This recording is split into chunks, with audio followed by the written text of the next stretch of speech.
Bonjour, mwaramutse canke mwiriwe bivamwe wese aho aherereye. Kaze cane ni kuri ya shene yacu nyene, ya shene twama dukurako ubumenyi butandukanye. Izina ryanje ni Irankunda Nelson, umunyeshure mu gisata c'ubuvuzi. Ubuheruka narakoze video nderekana uko umukobwa yomenya umunsi wiwe wa ovulation canke igihe ciwe c'agasamo canke umunsi yokora imibonano n'umugabo wiwe agasama inda canke iminsi yobonana n'umugabo wiwe ntasame inda. Rero twari twakoreye kuri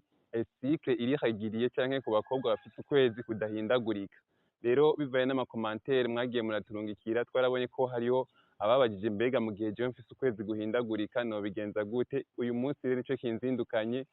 nama nkora amavideo nk'aya ku bwanyu. Nico gituma rero ari irya mbere usuye ino chaîne, nimba ari irya mbere ubonye ino chaîne, nimba ari irya mbere ubonye zino video zacu, gira sabone canke subscribe kugira ngo nawe amavideo turiko ducisha kuri ino chaîne azoze aragushikira. Iyo ugize j'aime, iyo ugize commentaire biradutera intege, turabona ko hari abo turiko turafasha, turabona ko ibikorwa turiko turakora biriko bishikira benshi. Rero ufise ico ubaza canke ufise sujet ugomba ko tudevelopa ku bwawe canke ufise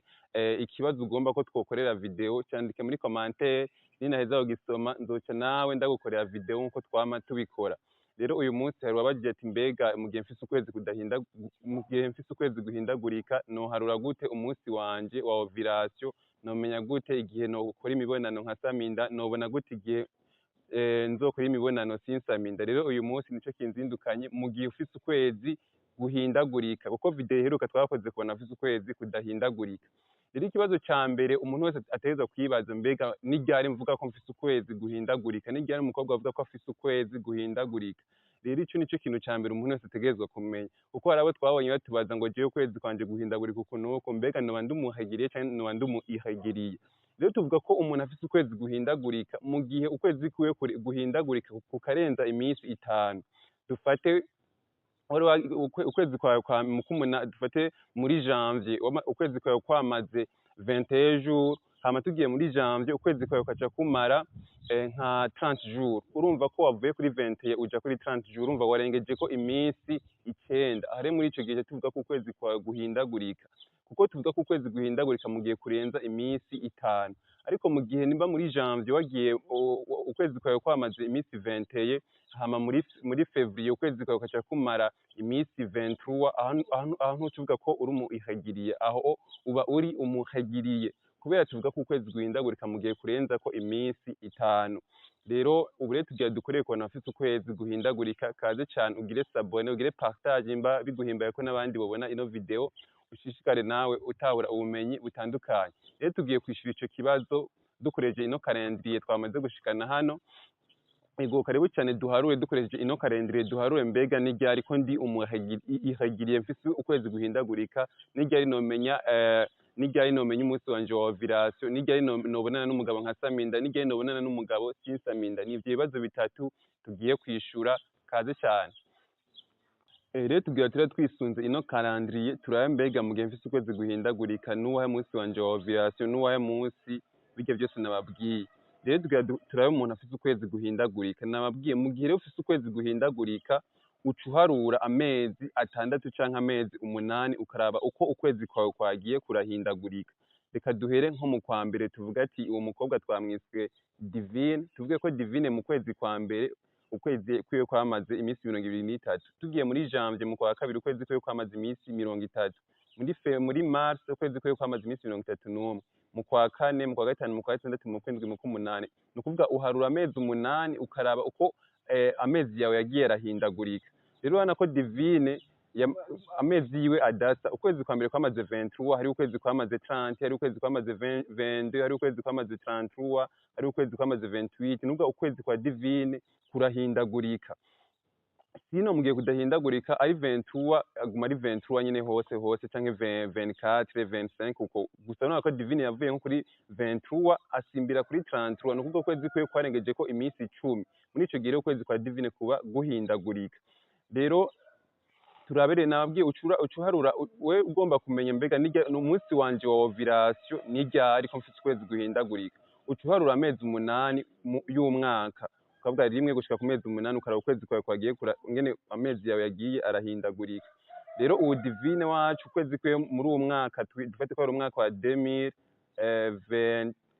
2025 ukwezi kwiwe kwagiye kurahindagurika uko rero mu kugira amenye mbega umunsi wanje wa ovulation nuwahe ndaba ukwezi kwamaze iminsi mikeya ukwezi kwamaze iminsi mikeya nibaza ko ari mu kwezi kwa gatanu niho ukwezi kwa divine kwamaze iminsi 22 ucuraba n'ukwezi kwamaze iminsi myinshi ukwezi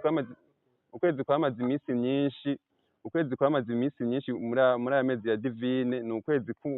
kw'indwi kwamaze iminsi 33 nako nyene cenda kwandika 33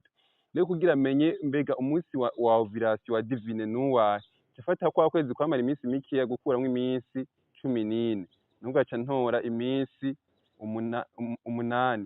camfata nuko ukwezi kwamaze iminsi myinshi gukuramwo iminsi 14 nyene kugira amenye umunsi wa ovulation nugaca nsigarana iminsi 19 ni ukuvuga rero divine ujuru iyo ya ovulation canke igihe ciwe c'uburumbuke canke iminsi twavuga periode de fertilité canke iminsi azobonana n'umugabo agasaminda ni umunsi w'umunani w'ukwezi kwiwe gushika ku munsi wa 19 w'ukwezi kwiwe rero mwige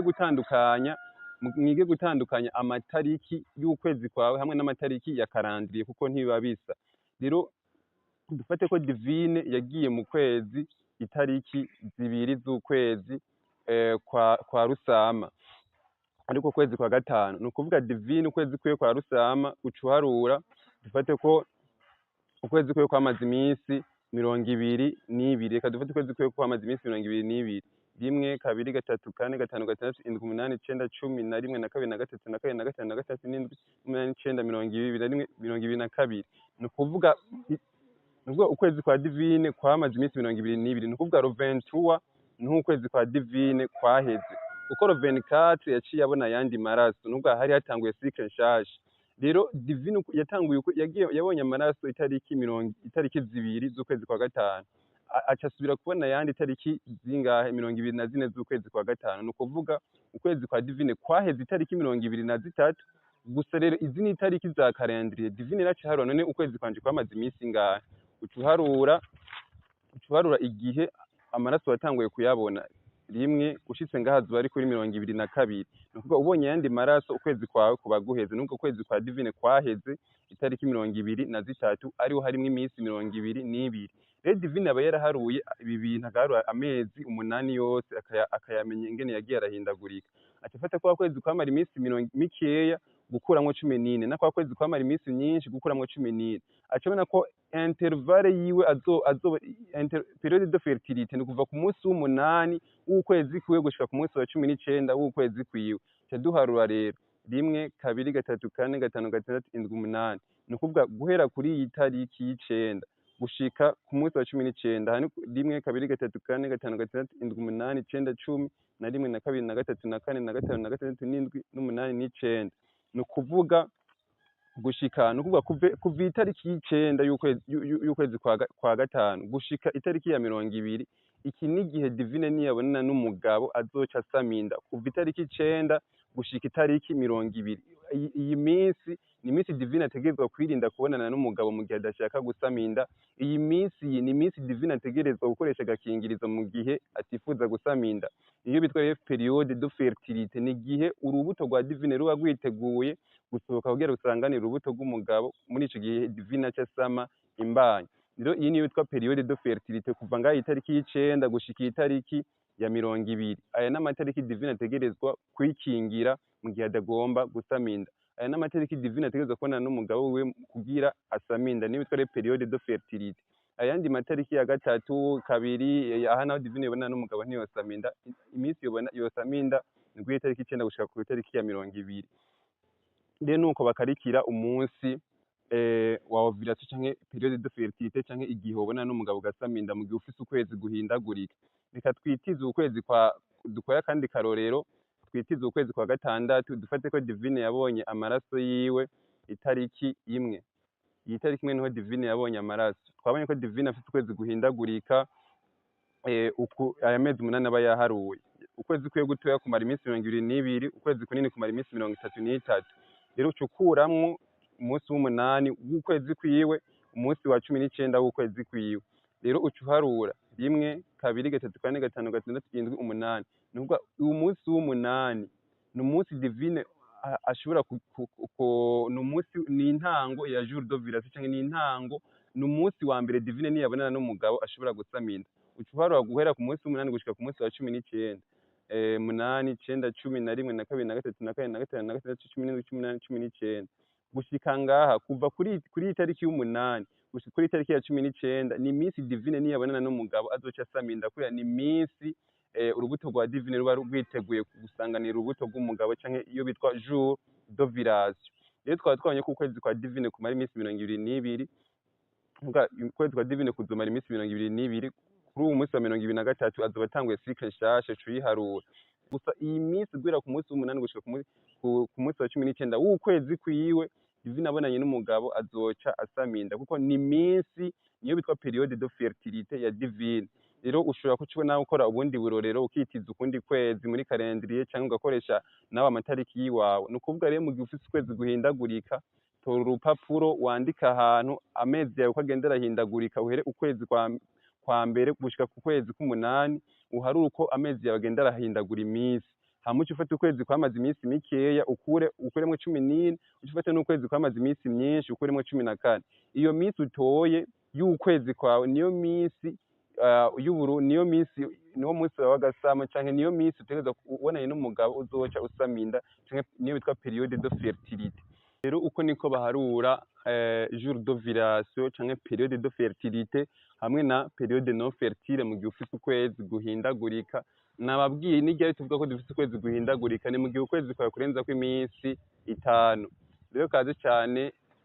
mushishikare kugira sabone mushishikare kugira subscribe mugire na partage kugira n'abandi bagenzi banyu babone ino video ko ni ikibazo abakobwa benshi bafise ni ikibazo amakouple menshi afise naho butaha duhuriye muri commentaire nimba ari ico utatahuye wandike muri commentaire ari ico uterera wandike muri commentaire ndaza kubishura umwe wese bivaye n'ikibazo yagiye arabaza nimba ufise iyindi sije ugomba ko twokorera ko twodevelopa ku bwawe nayo nyene uyandike muri commentaire murakoze gose